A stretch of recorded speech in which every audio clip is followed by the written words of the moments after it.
बोलिए सतगुरु माता सुदीक्षा सविंदर हरदेव जी महाराज की जय। गुरु रूप प्यारे सासंगत जी प्यार से बोलिए धान निरंकार जी। सासंगत जी, बड़ा ही खुशी का समा, बड़ा ही आनंद का पल होता है सासंगत जी जब हम संगत में बैठते हैं, संत महात्माओं के अमूल्य वचन को, विचार को सुनकर साधुसंगत जी अपने जीवन में उतार कर उस पर चलने की हर संभव प्रयास करते हैं।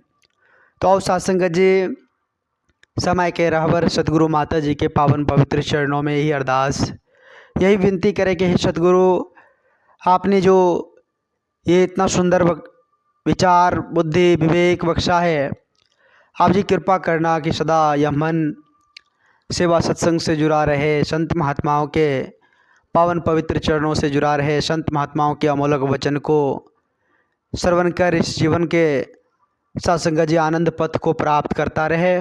आप जी कृपा करना, कृपा करना।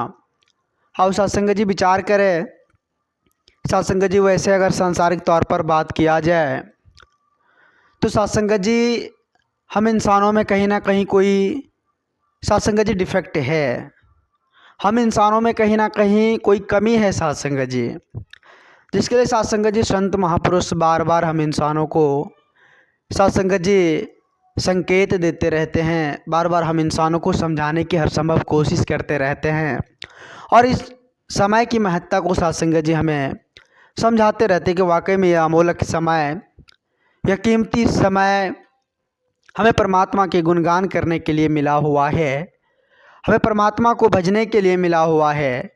लेकिन सत्संग जी इस कीमती समय को हम यूं ही सत्संग जी व्यर्थ करते चले जा रहे हैं। इस सांसारिक लोभ, मोह, माया, अहंकार को अपनाकर इस कीमती समय को हम बर्बाद करते चले जा रहे हैं सत्संग जी। तो और सत्संग जी विचार करें, पवित्र संपूर्ण हृदय वाणी में बहुत ही सुंदर शब्दों में सत्संग जी लिखा हुआ है कि उल्टी चाल जगत में चलता इस दुनिया का इंसान सुनो। बाबा जी कह रहे हैं कि इंसानों, इस दुनिया में उल्टी चाल चलने से कोई फ़ायदा नहीं है। जिस पथ पर जाना चाहिए था उस पथ से आज कई सत्संग जी हम अनजान हो चुके हैं। इसलिए बाबा जी कह रहे हैं कि उल्टी चाल जगत में चलता इस दुनिया का इंसान सुनो, जिस रास्ते पर जाना था ये उससे है अनजान सुनो। वाकई में सत्संग जी जिस पथ को अपनाना चाहिए था, जिस पथ पर हमें चलना चाहिए था, कई सत्संग जी उनसे हम भटक तो नहीं गए। इसलिए संत महापुरुष इस धराधाम पर आकर हम इंसानों को समझा रहे हैं कि जो रास्ता अपनाना चाहिए था, जिस पथ को अपनाना चाहिए था, उनसे हम कहीं भटक चुके हैं। इसलिए सत्संग जी वे सजग कर रहे हैं, वे एक अलौकिक दृष्टि देकर उस पथ को अपनाने की बात कर रहे हैं। लेकिन हम इंसान क्या कर रहे हैं सत्संग जी, समझने को तैयार नहीं है। हम अपनी कीमती समय को यूं व्यर्थ कर देते हैं। लेकिन सत्संग जी जिसने इस धराधाम पर उतारा है, जिसने सत्संग जी इतनी सुंदर बुद्धि विवेक रचना दी है, इतना सुंदर सत्संग जी ये समझ दी है, ज्ञान दी है, उसको हम याद ही नहीं करते, उसका शुक्राना हम कभी करते ही नहीं। मैं मेरा के चक्कर में सत्संग जी इस अमूल्य समय को हम यूं ही बर्बाद, यूं ही व्यर्थ करते चले जा रहे हैं। तो अब सत्संग जी कहते हैं यह जीवन एक, जिस प्रकार सत्संग जी पानी का बुलबुला होता है ना, यह जीवन उसी प्रकार से है सत्संग जी, चंद पलों में ख़त्म हो जानी है। इस जीवन की कोई गारंटी नहीं है। जिस प्रकार वो पानी की बूंद जो सत्संग जी पढ़ते हैं और बुलबुला निकलता है, उस बुलबुला का कोई गारंटी नहीं होता है, उसी प्रकार से जीवन है। इस जीवन की भी कोई गारंटी नहीं है। जब तक कि सांसें मिली हुई सत्संग जी, ये सांसों की पूंजी हमें मिली हुई है, सत्संग जी इस पूंजी को हम सदुपयोग में लगा दें, इस पूंजी को सदुपयोग में लगा दे सत्संग जी, फिर जाकर बात बननी है। नहीं तो सत्संग जी गफलत की नींद में सोए सोए इस अमूल्य समय को व्यर्थ कर देंगे। फिर जवाब देने के लिए हमारे पास कोई ऑप्शन ही नहीं बचेगा। वहाँ निरंकार प्रभु पूछेंगे कि भाई इतना सुंदर तन, इतना सुंदर सब कुछ देकर तुम्हें इस धराधाम पर उतारा था, इतना सुंदर समय देकर उतारा था, किस काम के लिए और क्या करके आए हो? जवाब देना होगा सत्संग जी। तो हमारे पास जवाब देने के लिए कोई सत्संग जी शब्द नहीं बचेगा। तो फिर वहाँ पर हमें सत्संग जी फिर 84 का चक्कर मिल जाएगा। तो आओ साथ संगत जी विचार करें, हमें 84 के चक्कर में नहीं जानी है।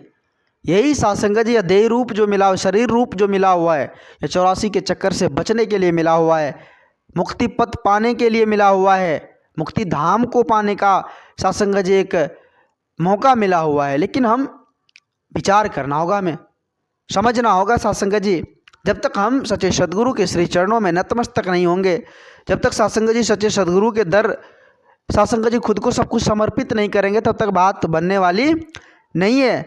साथ संगत जी कबीर जी ने स्पष्ट कहा है कि गुरु को सिर पर राखिए चलिए आज्ञा माही। गुरु को सिर पर राखिए मतलब गुरु के एक एक वचन का, आदेश का पालन करते हुए जीवन को जी कर तो देखिए।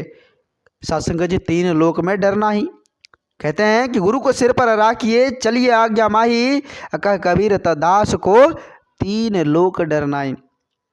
कहीं साथ संगत जी उसे डर नहीं होता, उसका लोक सुखी परलोक सुहेला हो जाता। जो सच्चे सदगुरु के श्री चरणों में झुककर उनके आदेश का पालन करते, वचन का पालन करते, उस पर चलने की हर संभव कोशिश करते हैं, ज्ञान को कर्म में डाल लेते हैं, साथ संगत जी उसके 3 लोक सुहेला हो जाता है, लोक सुखी परलोक सुहेला हो जाता है।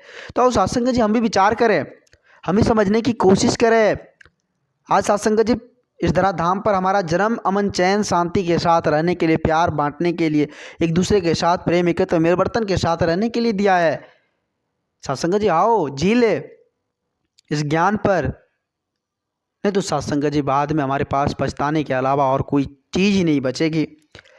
आओ साथ संगत जी आज इंसान इंसानियत को अपनाकर, एक मानवता को अपनाकर जब जीना स्टार्ट कर दे, तो वाकई में साथ संगत जी धराधाम स्वर्ग होगा। साथ संगत जी जहाँ कहते हैं ना कि जहाँ प्रेम है, एकत्व है, मिलवर्तन है, वही स्वर्ग है। साथ संगत जी कोई स्वर्ग बनकर नहीं आता है, स्वर्ग वही है।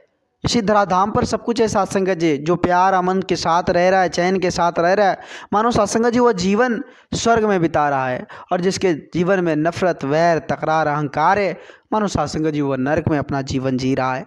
तो आओ साथ संगत जी हमें स्वर्ग में जीने, क्योंकि परमात्मा ने इतना सद्बुद्धि देकर, विचार, इतना सुंदर ज्ञान देकर इस धराधाम पर उतारा है, ताकि हम साथ संगत जी सदा अमन चैन के साथ जिए और इस परम पिता परमात्मा का, सच्चे सदगुरु का सदा गुणगान करते रहें, एक एक पल, एक एक श्वास शुक्राना करते रहे साथ संगत जी। इसलिए यह समय, अमोलक समय हम सबों को साथ संगत जी सदगुरु की कृपा से, परमपिता परमात्मा की असीम कृपा से मिला हुआ है।